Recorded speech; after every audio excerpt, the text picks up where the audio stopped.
Hello, so this is me studying for the CADC, which is a certified alcohol and drug counselor.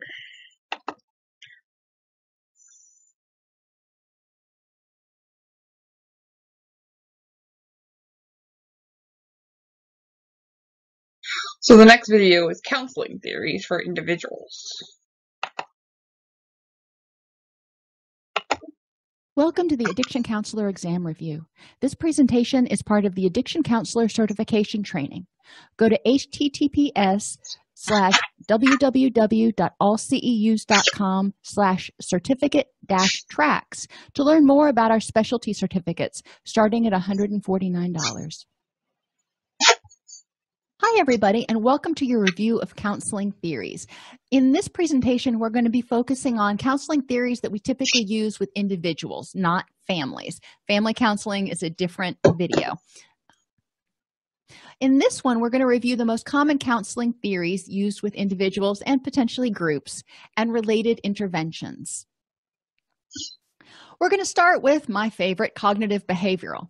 The premises of cognitive behavioral are that people respond to their representation of events rather than the events themselves.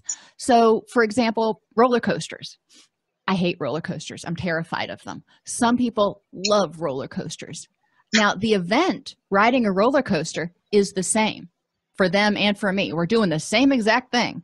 They happen to find it thrilling. I happen to find it terrifying. So I'm responding to how I perceive the event. Learning is cognitively mediated. So everything we learn is influenced by everything we've learned up until then. If a dog comes charging up the fence at you, I've been raised around dogs, I'm going to think, oh my gosh, he's protecting his property. Isn't that sweet? I'm probably going to talk to him in baby talk and we're going to become best friends, or not, but that's the way it's going to go.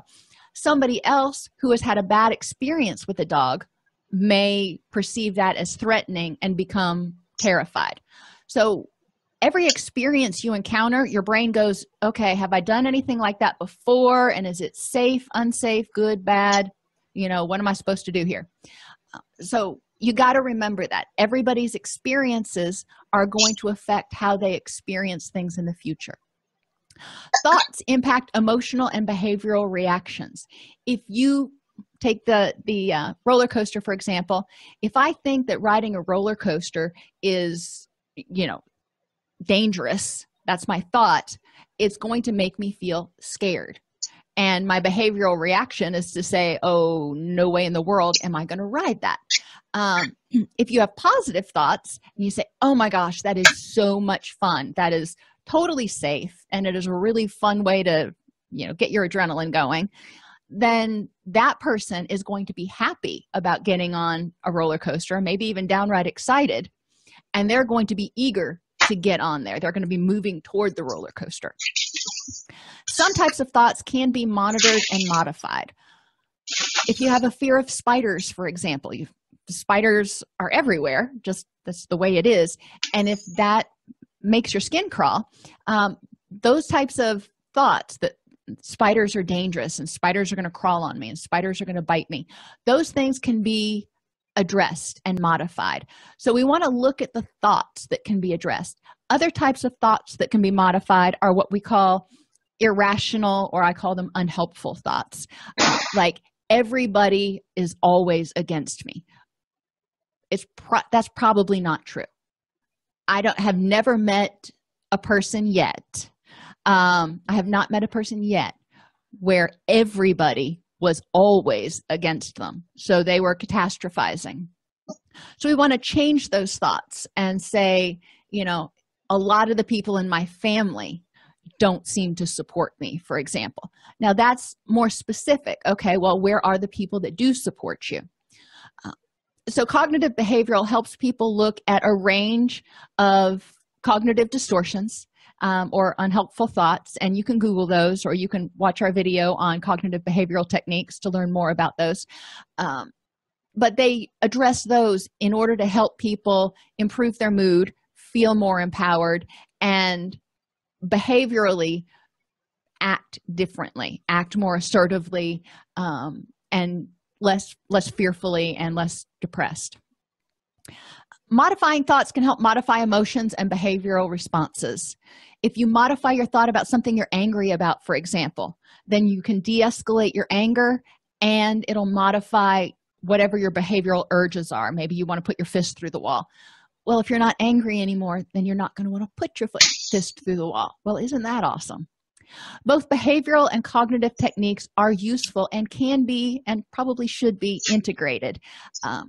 So the goal is to identify and correct unhelpful cognitions or cognitive distortions by clarifying and challenging unhelpful or inaccurate cognitive schema, which is cognitive schema are the way we think about things, our memories, if you will, and increase the client's problem-solving abilities. So when you encounter a situation like this that makes you angry, what can you do to de-escalate your anger, which will also remove the likelihood that you're going to do something behaviorally that you'll regret? A cognitive behavioral assessment. I'm a cognitive behavioral therapist, so I tend to think these are the easiest to do. Clinical interviews can clarify antecedents and consequences to emotions and behaviors and strategies that have and have not been helpful in the past. What does that mean? It means we want to look at when something has happened that has made you angry. I want to look at what caused you to get angry, and then you got angry, and what was the result? What are the consequences? What was the result of you getting angry? If you got angry and threw a temper tantrum and got your way, well, then you're likely to get angry and throw your temper tantrum again. If you were angry and threw a temper tantrum and got fired, then you might be less likely to do that in the future. Maybe not, but we want to look at the antecedents, what causes it, and the consequences of emotions and behaviors. And then we also want to look at strategies that the person's used before that have been helpful, because that's where we're going to start. We're not going to reinvent the wheel. They know what's worked for them at least a little bit, and we'll build off of that. But we also want to know what they've done that hasn't worked at all, because there is no sense continuing to do something that they don't think is going to work. Inventories and questionnaires are helpful in identifying cognitive distortions. So giving people handouts that say, I believe that all people are against me, and examples of cognitive distortions, for example. People can go through and check those, and you can either use a Likert scale, so they don't believe it at all, they believe it a little bit, they believe it a fair amount, or they believe it a whole bunch. So 1, 2, 3, and 4. Or a simple yes, no, however you want to do it. But that can help instead of having to sit there and go through these different questions, which takes a long time. In the assessment, that can give you an idea about their cognitive style and their thinking style and the distortions that may be contributing to their dysphoria. Self-monitoring can help identify the frequency, antecedents, and consequences of unhelpful thoughts and/or reactions. So once you've identified some of those unhelpful thoughts and educated them about cognitive distortions, then give them a sheet so they can monitor themselves each day and keep a log. They can just have a hash mark next to each time they use a particular cognitive distortion. And then they can start looking at how often are these happening, what triggers these types of unhelpful thoughts, and what are the consequences. And generally the consequences are it causes them to get anxious, angry, or depressed, which is why they're in your office. So self-monitoring helps people get an idea of how often it's occurring, what causes it, so they can intervene there. And if they can't intervene there, then they can figure out a different way of responding so they don't have the negative consequence. Data from the assessment helps identify clients' problem-solving abilities. When things happen, do you emotionally dysregulate, you can't think clearly, and you can't problem solve? Or when these things happen, what do you do? How do you handle it? And again, what are the consequences? If you handle it and it has perfectly good consequences, it de-escalates the situation, it's a win-win, everybody's happy, that's great. But likely the person chooses a problem-solving technique that isn't wholly effective, and it ends up having negative consequences. So then you're going to look at how can you modify that problem-solving strategy in order to help them have more success in problem solving. You're going to look at their attributional style. Attributions are where you assign responsibility, and so to speak. It can be global or specific. So if somebody's walking down the street and they trip over and they trip, a global assessment or attribution would be that person is so clumsy. A specific attribution would be that person did something right there that was really clumsy. Maybe if you watched Miss Congeniality, there were some really good examples in there of where she was very prim and proper, and then all of a sudden she would just like fall down somewhere.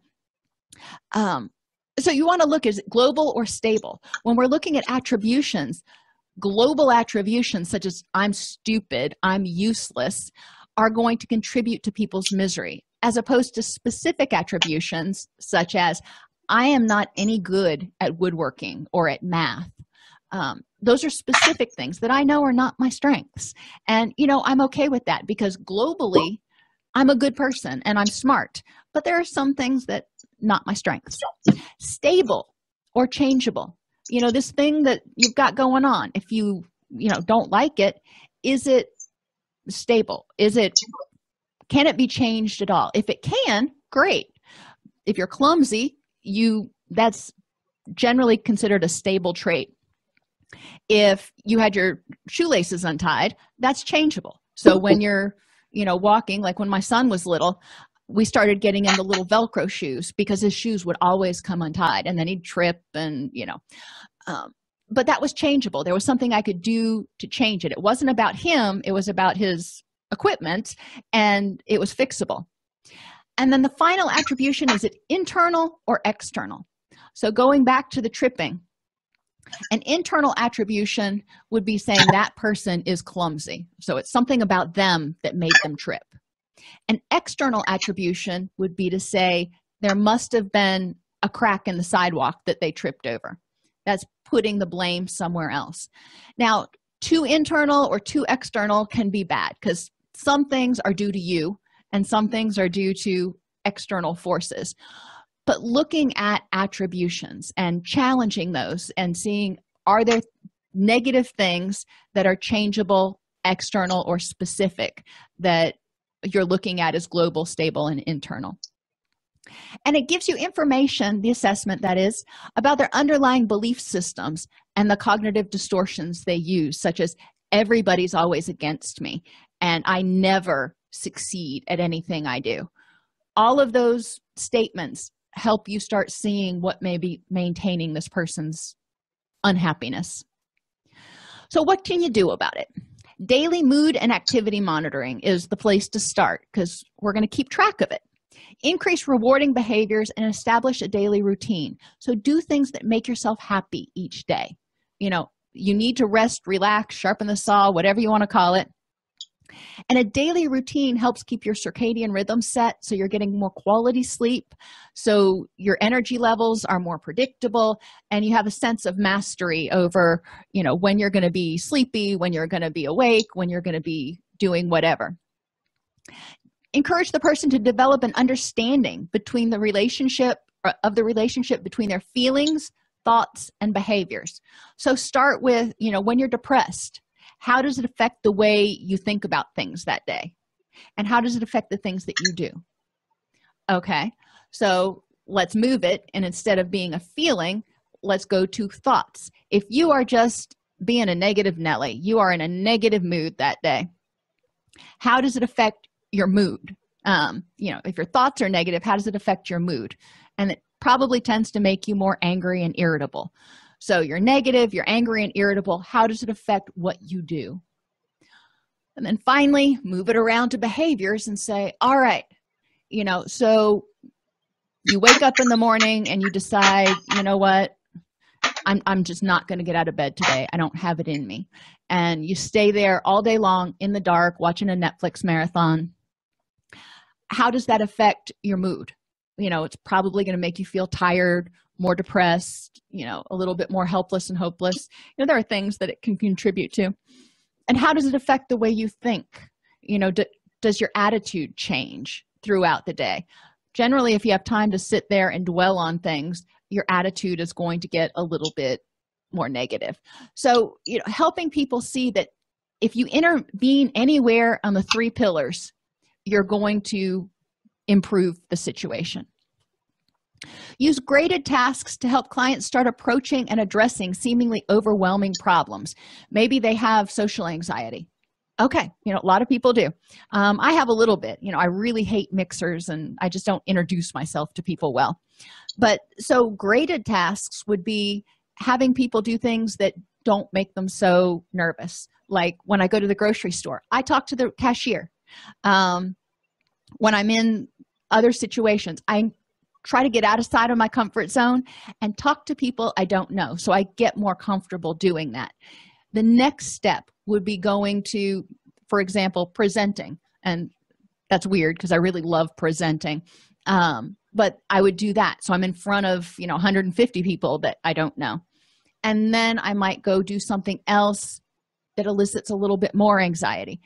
As I master each level and realize that, hey, I can do this, it's not so bad. Let me try something a little bit more difficult. Not too much more difficult, just a little bit. And sometimes there has to be an envisioning step in between there. So before I go to a Chamber of Commerce mixer, I need to rehearse it in my mind several times, or maybe more than that, and get to the point where I'm comfortable doing it in my mind. I know how I'm going to act. I know what I'm going to do. I feel confident in my mental rehearsal, and then I can actually go do it in person.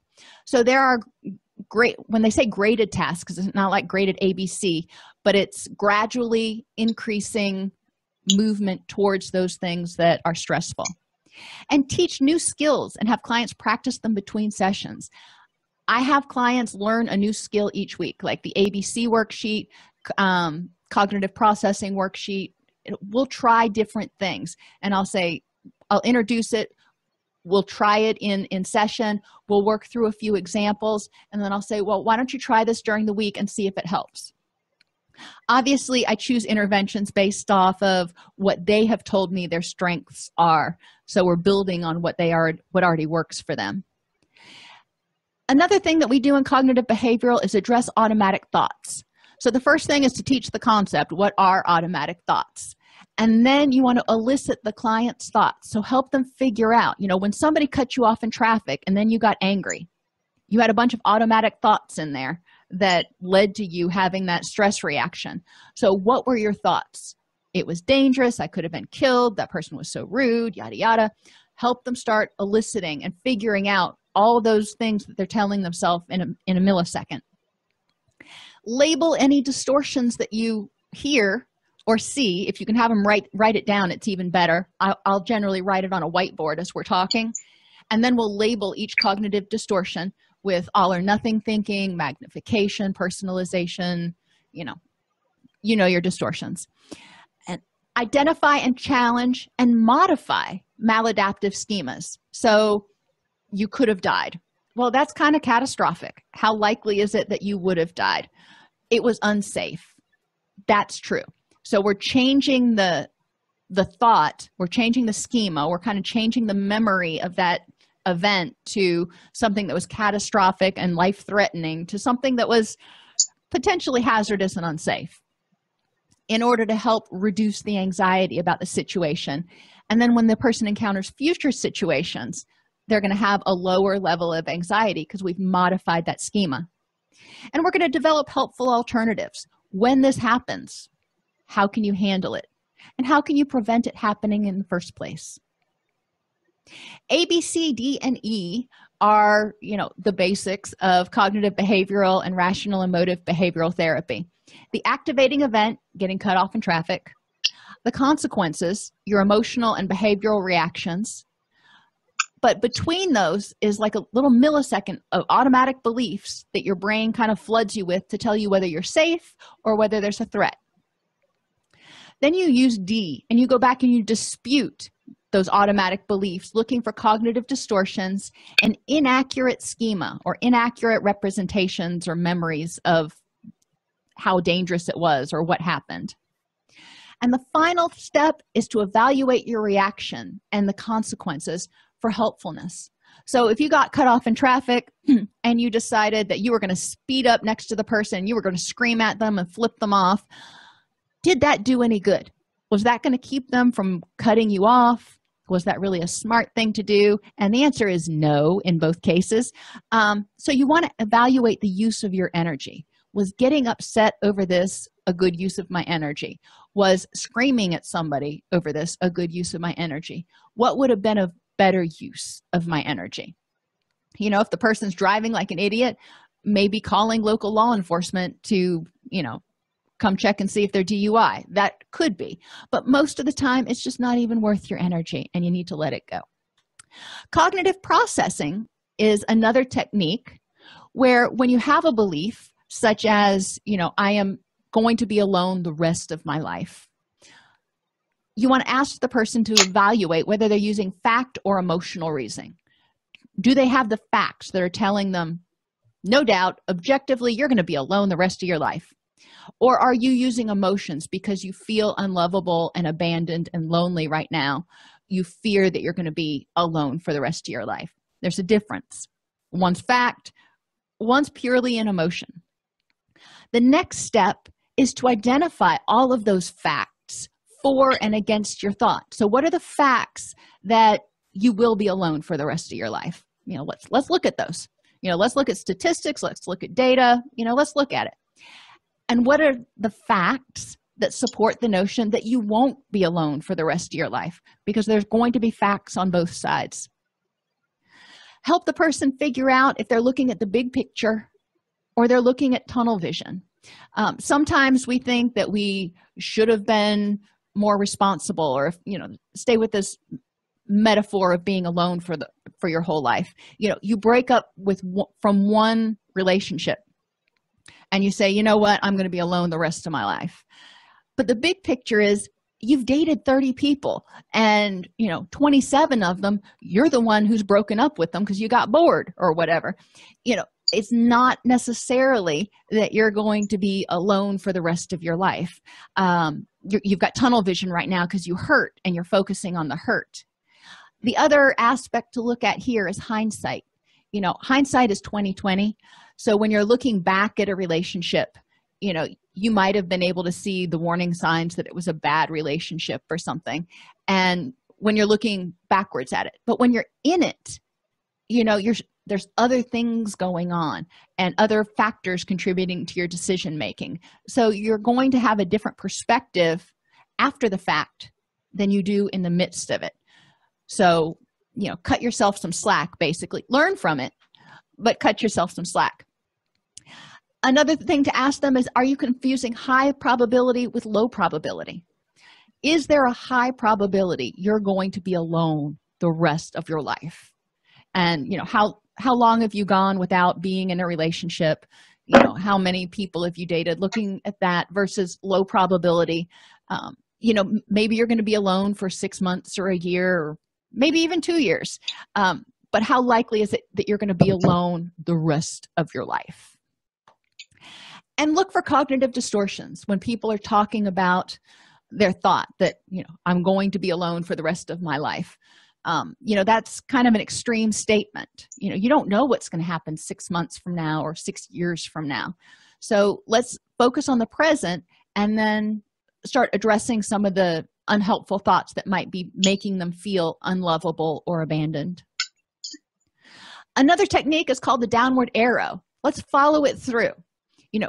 You broke up with your boyfriend, so you're alone right now. All right, now what?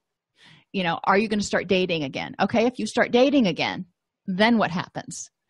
You meet somebody and it doesn't work out. You decide you don't like them. Okay, then what happens? You keep dating. Okay, then what happens? And you work through it and follow the behavior all the way through to the end until you figure out what happens at the very end of the story. You can question the evidence, and that's kind of what we did in cognitive processing. Decatastrophize. When somebody says, I'm never going to get another job, or I'm never going to find somebody to love me again, we want to take the catastrophe out of that, take the never out of it. and look at how likely is it that that will happen. Cognitive rehearsal is something else you can do, and I talked about that a little bit earlier, and that's imagining, if you're getting ready to do something scary or getting ready to have a tense conversation with somebody, you might want to rehearse how it's going to go in your head a few times before you do it. So you know what you're going to say, you know how you're going to react, you're planned. It's kind of like when football teams practice. They're not doing it cognitively, they're actually on the practice field. But a lot of athletes will actually rehearse in their own mind. A quarterback may rehearse the perfect pass. They rehearse what it's going to look like, so they're prepared, and it also helps prepare your mind and body. Problem-solving skills training, always helpful because there's multiple ways to solve any problem. Thought stopping is just what it sounds like, and that's helping people figure out how to quiet that annoying voice in their head that is saying that the sky is going to fall or telling them that they're not good enough. How can they stop that thought? Getting themselves distracted, telling themselves they're not going to think about it, singing the ABCs. What can they do? And behavioral. You can narrow things. Sometimes things become associated with too much, like eating. People, when I was growing up, we ate all the time. We ate when we were watching TV. We ate when we were on the way home from the grocery store. We ate at dinner time. We ate when we were bored. We ate when we went to the movies. We ate. And that didn't develop really good eating habits. So narrowing would be reducing the number of situations when it is, quote, okay to eat, when you choose to allow yourself to eat. So, for example, instead of allowing yourself to eat while you're watching TV sitting on the couch, say, the only time I'm going to eat is when I'm sitting at the table. So then that means you're not eating in the car, you're not eating when you're sitting on the couch, and you're not eating in bed. So that narrows the number of stimuli that tell your brain, hey, it's time to eat. Cue strengthening for positive behaviors. We want to trigger the positive reactions. We want to trigger people to exercise, to eat healthy. So you can put apples and oranges and healthy foods, healthy fruits and stuff in a basket on the counter. That's a cue. People see it. They're like, oh, looks like something good to eat. And they may eat that instead of foraging for chocolate or something less healthy. You can put your gym bag by the front door to remind you to go to the gym. There are a lot of different things you can do to prompt yourself to do helpful, healthy behaviors. And finally, self-reinforcement and punishment. Telling yourself, if I, do this, whatever it is, for the entire week, then at the end of the week, I will reward myself by doing whatever. We do that with our kids when they're little. If you get stars, so many stars on your star chart this week, then on Saturday, you can pick what movie we watch or whatever it is. But there's a reinforcement concept to there. Indications for cognitive behavioral, pretty much anything. Mood disorders, especially depression, anxiety, and phobias. Fears of failure, rejection, and abandonment. Eating disorders, and to a certain extent, personality disorders. Now, sometimes personality disorders are egocentric, so the person doesn't see the problem with the behaviors. So it can be sort of an uphill battle here, but it has been used. The only time you wouldn't use CBT is if somebody has significant cognitive dysfunction. They have brain injury or something, psychosis or mania. They need to be able to think things through and see consequences. You're probably not going to use a lot of cognitive behavioral with young children either, really young children. Your elementary and middle school, they can make connections. You just have to adjust what you use to meet their cognitive development level. Behavioral models. The premise of behavioral models is that current behaviors are what we focus on. Current behaviors are under stimulus control. That means things that are rewarded happen more frequently. Things that are punished happen less frequently. Bada bing. There's no thought. There's no feeling. It's, stimulus, reaction. It rejects the idea that maladaptive behaviors reflect underlying pathology. And elimination of the behavior is the primary goal of treatment. So if you're working with somebody who self-injures, the primary goal of a behaviorist will be to eliminate self-injurious behavior, not to address any underlying intrapsychic conflicts. Those don't exist. So we're going to remove the behavior. Assessment takes the form of a functional analysis. That means they look at the behavior. So we'll stick with self-injury at this point. And we say, what are the antecedents? What happens that triggers somebody to want to self-injure? What are the consequences of self-injury? Does the person get a lot of attention when they're doing it? Does it give them a sense of personal control? Does it release endorphins so they get a little bit of a rush because they're feeling depressed? What are the consequences? And what are the discriminative stimuli? That means, what are the things in the environment that kind of make it possible for this to happen? In order to do the functional analysis, you can do it through naturalistic observation, and that can be observing in a classroom, going to somebody's house and observing, or even observing a videotape that the parent brings in, for example. Self-monitoring, obviously the person can identify, and we do this a lot in dialectical behavior therapy. Role-playing. So if there's a particular type of situation that triggers behaviors. When my son was little, I wanted to play with him and he didn't want to play with me. And, I couldn't figure out why. I was trying really hard. And you'll find out in a few minutes what happened. But I talked to his preschool teacher and I'm like, Jessica, he plays with you guys so well and he just doesn't seem to be interested in playing with me. What am I doing wrong? So she came to the house and she said, okay, let's sit down and show me what you do. And so I started showing her what I do. And all my playing was more educational playing. It wasn't fantasy cars and stuff. And after about 3 minutes, she's like, okay, you can stop right there. I'm like, you got what you needed? She's like, yeah, you're boring. And I said, oh, okay, well then. But she had no way of knowing that until she saw how I interacted. Sean got bored, which isn't a term the behaviorist would use. Sean was interacting with me was not being rewarded, would be what a behaviorist would say. So I needed to alter the way I interacted with him in order to make it more rewarding. When it was rewarding for him to interact with me, he was more willing to hang out with mom. So role playing is, something you can do in the office. If I would have had a family come in with a similar situation, I would have said, sit down and show me. Or if the parent would have come in, I would say, okay, let me be junior and I'll sit down here and I'll pretend to be junior and you show me what you do. So I can get an idea. If I can't observe the situation itself, let's reenact it.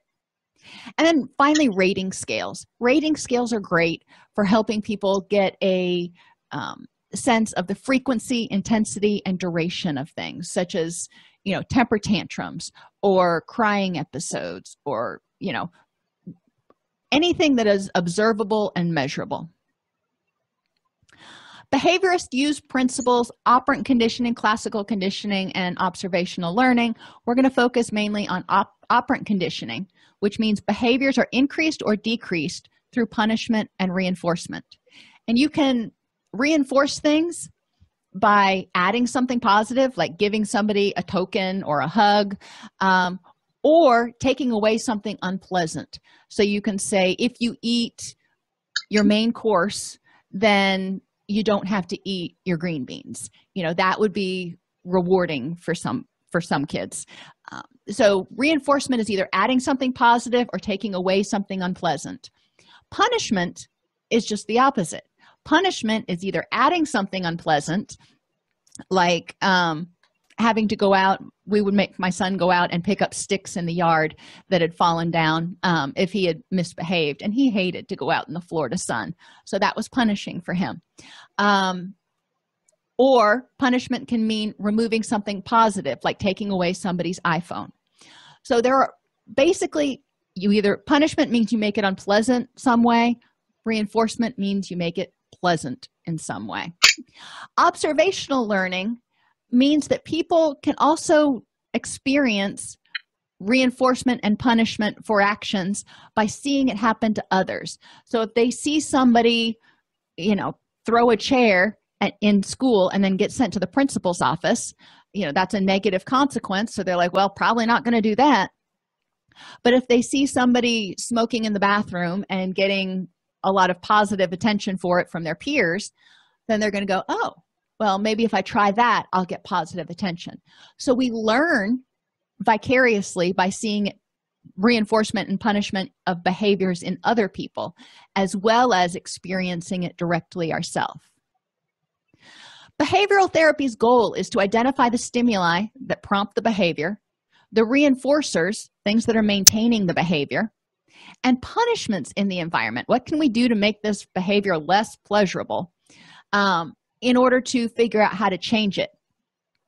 We want to remove the reinforcement and cues for their target behavior. So with alcohol, for example, if people take antabuse, when they drink, they don't get the sensation of getting buzzed or whatever. So the reinforcement's gone. And the punishment comes in pretty quickly when they get violently ill. So that thought of drinking starts to become less and less pleasurable and less frequent. And we want to increase reinforcement and cues for a new behavior, because you don't want to just eliminate stuff. You want to add stuff. So let's look at, why were you drinking? And, if you were drinking because you were stressed, what else could you do to deal with stress besides drinking? If you were drinking because you like the taste of it, what else can you do to stimulate your taste buds besides drinking? The assessment emphasizes observable, measurable behaviors and patterns. We're not going with thoughts or feelings. We're looking at what happened, what rewarded it, what would punish it. The client and therapist agree on the definition of the problem behavior. So what is it exactly that we're looking at? And baseline data is required. So if you're looking at temper tantrums, the parent or the person is going to go home and keep track of how many temper tantrums they had that week, how long they lasted, and maybe what triggered them. So that'll bring a lot of information back to the therapist.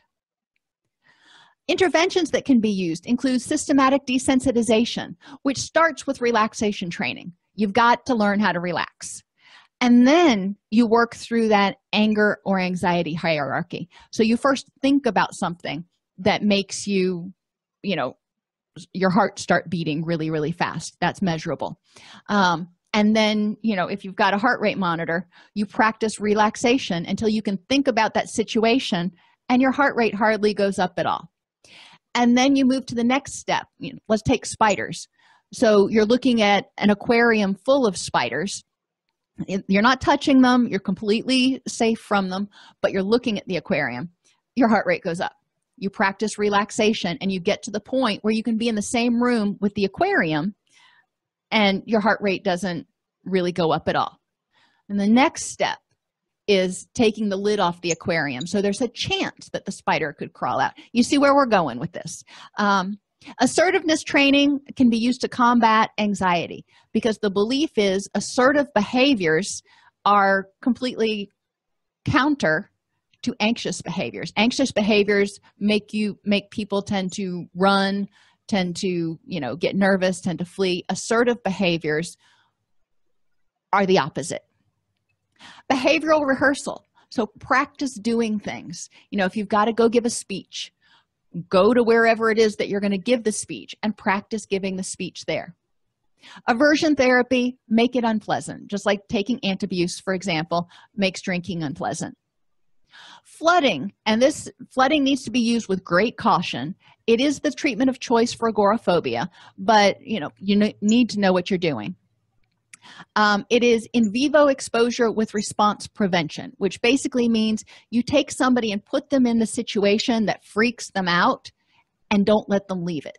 They're stuck there. So they've either got spiders crawling all over them, or with agoraphobia, you make somebody go out into public and you don't let them retreat back into their home, and help them deal with the feelings and the thoughts that they're having during that extremely stressful period.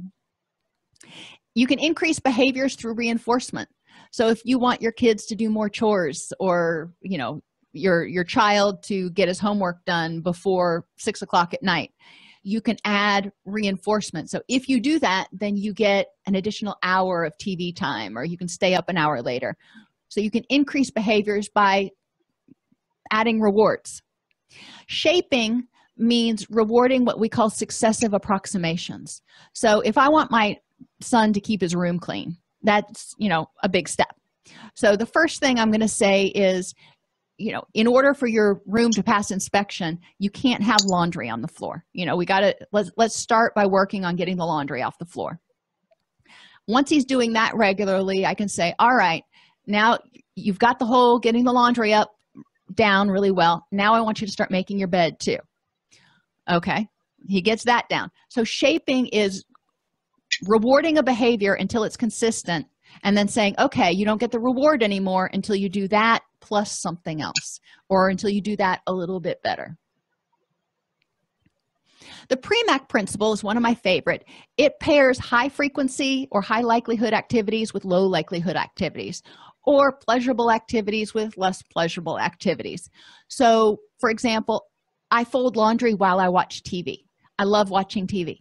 So, it makes it less yucky. When I used to do my calculus homework, I always used to save my M&Ms for the day until I did my calculus homework, and that's when I could eat my M&Ms, so it made it a little bit more tolerable. Not necessarily the healthiest, but so pairing things that somebody doesn't really want to do with something that's not so bad. A lot of people like to listen to podcasts or watch their favorite television show while they're at the gym. So getting an iPad so they can watch it while they're on the treadmill or whatever. That's the Premack principle. Response cost is having to give away something each time the target behavior occurs. So speeding is the perfect example. You get caught speeding, you have to pay a fine. You have to give away money, and most of us don't like to do that. But you can use it with other things like nail biting. Each time you bite your nails, you have to put a quarter in the nail biting jar. Each time you say a swear word, you have to put a quarter in the swear jar, or whatever it is. And timeout. We all know what timeout is, but we have to use it correctly. If the function of whatever the person's doing is to get quiet time because they're overstimulated, then timeout is probably just going to reward that behavior, because they're like, hey, if I do this, I get to go where it's quiet. So we want to determine the function of the behavior.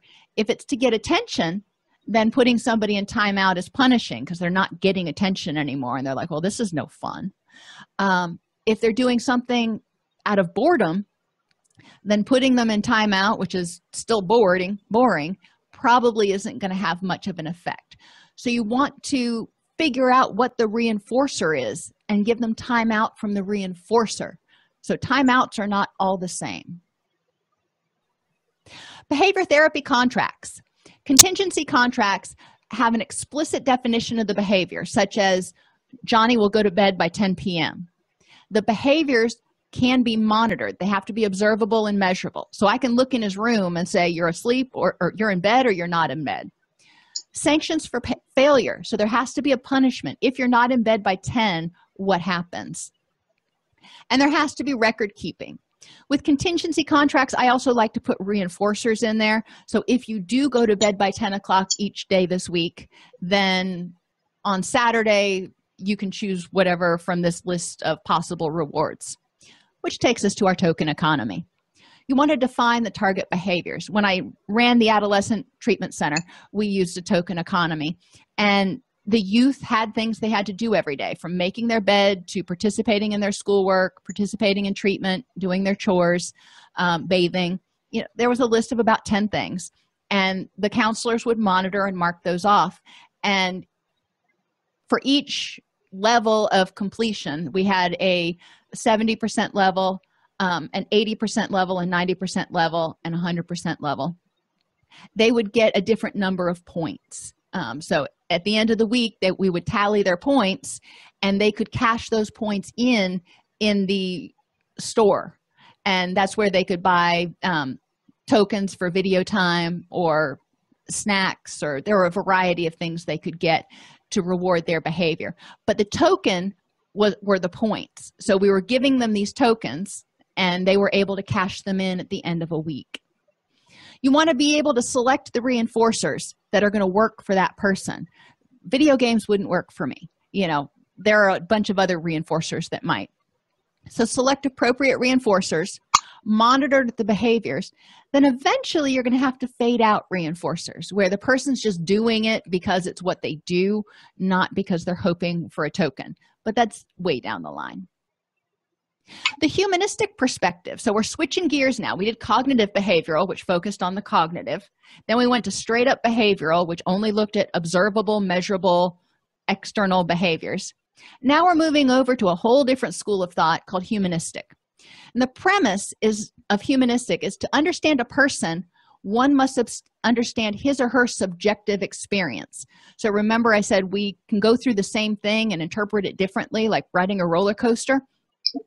Well, to understand why somebody really loves riding roller coasters, I have to try to understand their experience because my experience is different. Emphasis on the uniqueness and wholeness of the individual, because each person is unique and all of their characteristics combined create who they are. A belief in the person's inherent ability for growth and self-determination. If they're provided a good environment, they will grow and prosper. Therapy involves authentic collaborative interactions and rejection of traditional assessment techniques and diagnostic labels. The self is a conceptual gestalt composed of perceptions of I, who am I, and the relationship of who I am with the world and values attached to those perceptions. So, I know who I am, and if I think I am adequate and lovable, and I think those values are important, then I'm going to feel pretty darn good. If I think I am inadequate and incompetent or untrustworthy or whatever, how I view myself, then I'm going to look at, is this a good thing or a bad thing? And I'm going to value whether I'm a good person or a bad person based on that. To grow, the person must remain unified and organized. Disorganization occurs when there's incongruence between the self and the experience. So, for example, the person believes, I'm lovable for who I am. They're going along great. And then all of a sudden, things change and the parents are like, no, you are only lovable if you make me proud. Those are the conditions of worth. I don't love you for who you are. I love you for what you do. And then that kind of shakes the person's world because they're like, no, I'm lovable for who I am. And the parents are sending the message, no, you're lovable if you do what I want you to do. And it creates sort of a schism or disorganization. Therapeutic goals are to help the client achieve congruence between self and experience by providing an authentic atmosphere with unconditional positive regard. So this atmosphere says, you are an awesome person. You are a good person. Now, sometimes you may make poor choices, but you are a good person. And that removes the blocks and empowers people to grow. Assessment is pretty minimal and person-centered. It examines the difference between who the client is and who the client perceives herself to be. So if I am, for example, really successful at what I do and whatever, but I perceive myself to be inadequate, then that's something we're going to work on in counseling, is to fix that gap. And it also believes that the client is the expert on themselves. So we're not going to start offering a whole lot of opinions. Techniques include unconditional positive regard, accepting the person for who they are as a good person, providing accurate empathy, really connecting with the client, being genuine and congruent, admitting how you feel. If you feel frustrated, saying, what, I'm feeling frustrated right now. I'm wondering how you're feeling. So being, transparent, basically. And avoiding interpretation, manipulation, probing, or advice giving. Gestalt therapy is another humanistic therapy. And the premise it's based on are that people tend to seek closure. And people's gestalts reflect their current needs. So things they're doing reflect their current needs. Behavior represents a whole that is greater than the sum of its parts. So behavior is, just what we're seeing, but it is a representation of something much greater. There was one video with Fritz Perls, and I can't remember the woman's name. I saw it enough times, but she was shaking her foot, and Perls said, "Tell me what your foot is trying to communicate," because that behavior was what was observable, but what was underneath it was anxiety and frustration and fear that he wouldn't be able to help her or whatever. So that behavior was just kind of the tip of the iceberg. Behaviors have to be understood in context. So shaking your foot may mean that you're nervous or you're frustrated, or it could mean that you're cold, or a variety, or your foot's asleep. When your foot's asleep, you may shake it to try to get it to wake up. A focus on the here and now is needed to increase self-awareness and help clients live in the now. We can't change the past. We can't forecast the future. So let's look at what's going on with you now and improve the present moment. It believes that the self is the creative, forward-moving aspects of the person, and the self-image is the part that imposes external demands. So the self is who you are and this wonderful, forward-moving person. The self-image is that idea you have of who you should be, and that can place external demands that say you are not good enough unless. Historical information in Gestalt therapy is only relevant to the extent that it's impacting the present. So we look at, if you have unfinished business with your in your family of origin, and it impacts your current ability to trust in relationships, we're going to look at it in terms of that. But we're not going to start dealing with all that stuff in your past. We're dealing with how your past experiences made you who you are right now and are impacting your present. Problems are believed in Gestalt therapy to arise from abandonment of the self for the self-image. So instead of being true to yourself and thinking, I'm good, gosh darn it, saying, I'm going to be who everybody else thinks I should be, who society says I need to be, which creates a lack of authenticity a lot of times. Problems stem from disruption of the boundary between self and the external environment, resulting in failure to meet personal needs. So when you're doing what everybody else wants you to do or what you think you should do, sometimes you neglect what you actually really need, and that causes problems and emotional distress. Boundary issues in Gestalt therapy are seen as reactions to problems or problems. Introjection means that people accept things from the environment without understanding or questioning. So since I'm a female, then I should get married, I should have children, I should do this, I should do that. These cultural mores that are kind of programmed into us. Introjection means I take those in, I don't question them, I'm just like, this is what I do. I don't say, is this what I want? I'm looking at the self-image at that point. Projection is disowning aspects of the self and putting them on other people. So if a person tends to be grumpy all the time and they look at everybody else and they're like, everybody is so negative all the time, they're projecting that grumpiness onto other people. In 12-step recovery, a lot of times we say the things that you dislike most in other people are often a reflection of what you dislike most in yourself.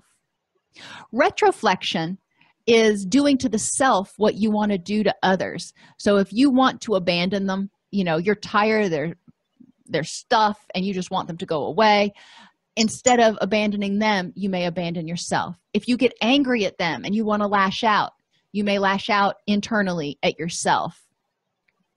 And finally, confluence is intolerance of differences between self and others, which leads to feelings of guilt and resentment.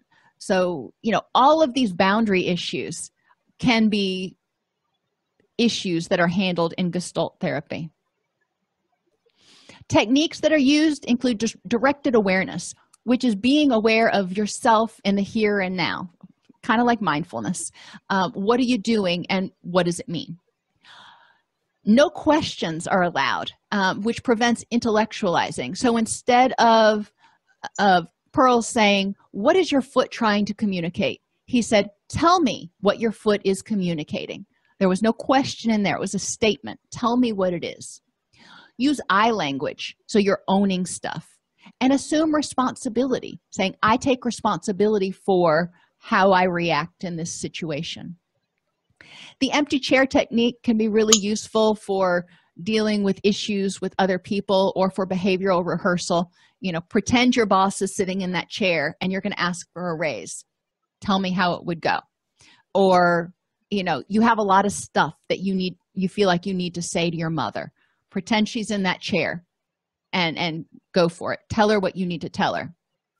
Role reversal is another technique where you take on the persona. The client takes on the persona of the other person.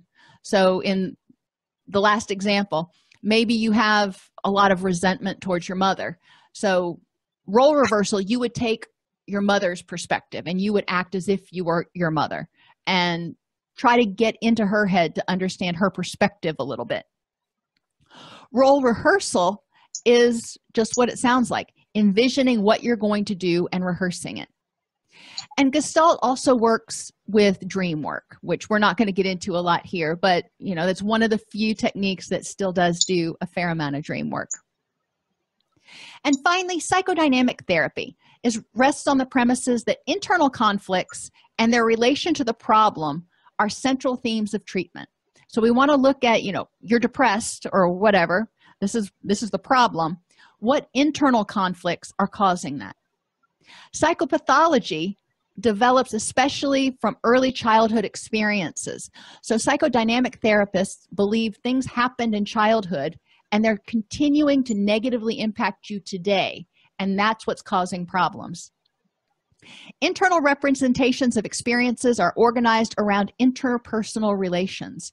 So psychodynamic is very interpersonally focused. So when we look back at experiences and we look at current experiences, we're looking at the relationships between people. And maybe, how does this person remind you of your mother? How have you recreated your family of origin? Life issues and dynamics will reemerge in the context of the therapeutic relationship as transference and countertransference. So we figure that people have a relatively ingrained way of responding, so they're going to act in therapy the way they act in the outside world, so to speak, so we can start addressing some of those issues. Distress is often marked by defense mechanisms, and behavior is influenced by unconscious thought, and once vulnerable or painful feelings are processed, the defense mechanisms tend to reduce or resolve. So, you have this distress, which is why somebody's coming to treatment. Well, a lot of that distress is caused by defense mechanisms because you're sitting there going, "I'm not going to deal with it. I'm not going to deal with it. I don't feel it." And underneath, you're just like, it's like acid. It's burning. So once you deal with these underlying conflicts, you don't need the defense mechanisms to avoid dealing with it because it's not there anymore. There's peace, so to speak. Interventions in psychodynamic therapy. Use of free association is a major method for exploration of internal conflicts and problems. So it's a lot less directive.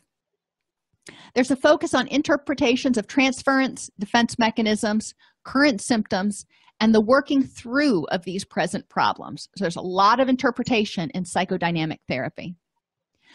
Clients often review emotions, thoughts, early life experiences, and beliefs in order to gain insight into their lives and their present-day problems. They can see why they react this way to this situation because of what happened back then.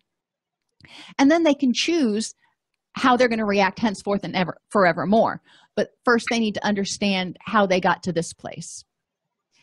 Psychodynamic therapy encourages clients to trust that insight about how their past is impacting their present is critically important for success in therapy. So they have to be willing to buy into that whole stuff from the past is impacting the present. In psychodynamic therapy, the therapist will examine acts of the self towards others. How do you interact toward other people? Do you trust them? Do you let them in? Do you have zero boundaries? What are your expectations about others' reactions in the present? And that'll help me learn a little bit about what may have happened in the past. Acts of others toward the person. So how do people respond to you? And acts of the self toward the self. How do you act toward yourself? Are you demeaning and hateful towards yourself, or do you care for yourself? So cognitive behavioral approaches address the connection between unhelpful thoughts, feelings, and behaviors. The focus is often on changing thoughts or behaviors, and the feelings tend to improve. Behavioral interventions focus only on observable, measurable behaviors. Thoughts and feelings are irrelevant. So behavioral is just what can you see? Humanistic therapists focus on helping people live as authentic, integrated, whole organisms, and that includes person-centered as well as Gestalt therapy. And psychodynamic therapies focus on how the past is influencing the person's present behaviors.